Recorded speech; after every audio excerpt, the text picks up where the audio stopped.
Bonjour et bienvenue. Aujourd'hui, on plonge dans une exploration assez poussée du livre Sombre séduction d'Emory Green en s'appuyant sur une analyse détaillée. Bonjour. L'objectif, c'est de regarder la séduction non pas comme un jeu, enfin pas seulement, mais comme un phénomène psychologique puissant. On va essayer de décortiquer un peu les mécanismes, les implications éthiques aussi. L'auteur le dit bien, hein, c'est soit pour se protéger, soit pour utiliser ces dynamiques consciemment. Oui, et d'emblée, cette analyse pointe une distinction clé, vraiment importante. La différence entre séduction, qui peut être un charme mutuel, hein, persuasion et manipulation. Là, on est plus dans l'exploitation. C'est tout le paradoxe. Où est la limite entre le jeu et l'emprise? C'est exactement ça. Alors, explorons. L'analyse parle des visages de la séduction. Il y a des exemples historiques, modernes. 9 archétypes principaux sont cités. L'alpha, le mystérieux, le naturel, ce genre de choses. Mais alors là, ici, ça devient vraiment intéressant. L'analyse met aussi en lumière des profils plus sombres, parfois liés à ce qu'on appelle la triade noire. Ah oui, le fameux cocktail narcissisme, machiavélisme, psychopathie. Et ce qui est fascinant ici, justement, c'est que l'analyse insiste sur la connaissance de soi. C'est crucial d'identifier son propre style, ses tendances. L'idée, c'est soit de cultiver ses forces de manière positive, authentique, soit de voir ses excès, pour pas glisser vers des trucs moins sains, quoi. L'authenticité, ça passe par là. D'accord.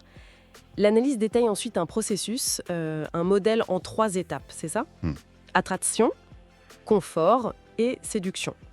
C'est présenté comme un cheminement assez structuré pour construire une relation. Oui, et comprendre ces phases, c'est apparemment la clé de l'efficacité. Pourquoi? Parce que ça oblige à adapter son approche. On n'est plus dans la recette miracle, tu vois. L'analyse suggère que respecter ce rythme psychologique, l'attrait, puis la sécurité, puis l'intimité, ça peut mener à des liens plus fins, plus solides. C'est une question de finesse en fait, pas de passage en force. Et en parlant d'outils, l'analyse aborde différentes techniques, des basiques et des plus sournoises, on peut dire. Des jeux psychologiques, la méthode Shogun, la fractionnation, ces choses-là. Des tactiques masculines comme féminines d'ailleurs. Exactement.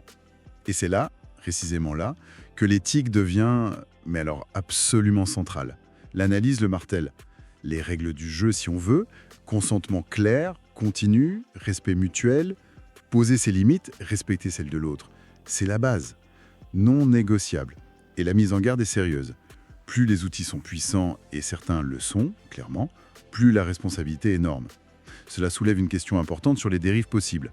Utiliser la fractionnation, par exemple, ça peut vite basculer dans la manipulation si l'intention c'est de créer une dépendance. Je vois.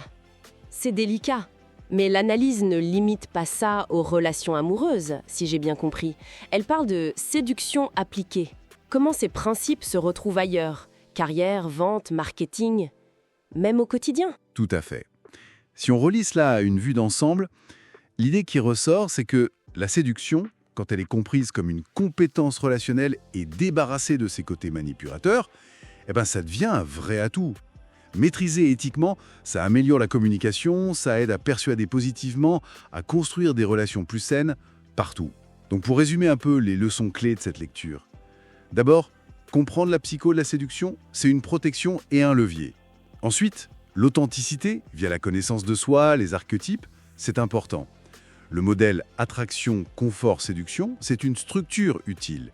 Mais surtout, l'éthique, le consentement, c'est primordial.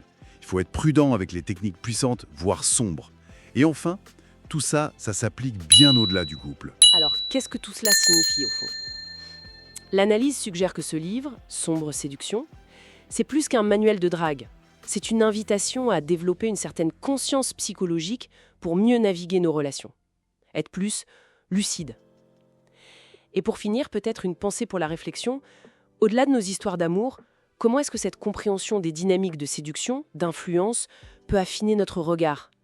Comment ça peut nous aider à mieux voir les influences subtiles qui nous entourent tous les jours, que ce soit dans la pub, en politique, ou même dans nos conversations les plus banales? Voilà, matière à réflexion. Tiens, justement, ça me fait penser, j'ai une bonne nouvelle pour vous qui nous écoutez. On a analysé et condensé les meilleurs conseils tirés des 75 livres de référence sur la séduction dans un guide 100% gratuit que vous pouvez récupérer dans la description de cette vidéo. 75 livres. C'est la promesse d'un raccourci incroyable, un gain de temps fou pour qui s'intéresse à ça. Et surtout, il vous donne un plan d'action clair pour séduire plus facilement, avec naturel et confiance, rien à voir avec ce qu'on peut déjà trouver sur Internet. Profitez-en tant qu'il est gratuit. Si vous avez apprécié le contenu, n'hésitez pas à laisser un petit pouce en l'air et à vous abonner à notre chaîne YouTube pour ne rien manquer des prochaines vidéos. Pour ma part, je vous donne rendez-vous très bientôt pour une prochaine vidéo. En attendant, je vous souhaite une excellente fin de journée ou une agréable soirée et à très vite.